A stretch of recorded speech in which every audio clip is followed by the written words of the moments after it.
അതെ, ഇങ്ങനത്തെ ഡെസിമൽ സംഖ്യകൾ കുറയ്ക്കാനായിട്ട് ചെയ്യേണ്ടത് നമ്മൾ സാധാരണ ഇപ്പം എന്താ ചെയ്യുക, ഈ 58 മൈനസ് 4 എന്നൊക്കെ പറയുമ്പോൾ ഇങ്ങനെ എഴുതില്ലേ, അതേപോലെ ഇത് എഴുതാൻ അറിയണം. അതായത് പോയിൻറ്റുകൾ തമ്മിൽ എപ്പോഴും നേരെ നേരെ വരണം. അതായത് ഇതിപ്പോൾ 0.1 എന്ന് എഴുതി, അടുത്തത് പോയിൻ്റ് ഇവിടെ ആദ്യം ഇടുക, എന്നിട്ട് ബാക്കിയുള്ളത് എഴുതാം.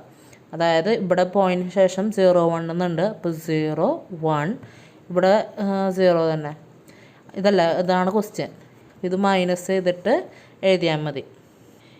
ഇത് കൺഫ്യൂഷൻ ആവുന്നതുകൊണ്ട് ഇവിടെ ഒന്നും ഇല്ലാത്തതുകൊണ്ട് ഇവിടെ ജസ്റ്റ് വേണമെങ്കിൽ 0 ഇട്ടാലും കുഴപ്പമില്ല. എന്നിട്ട് കുറയ്ക്കുക.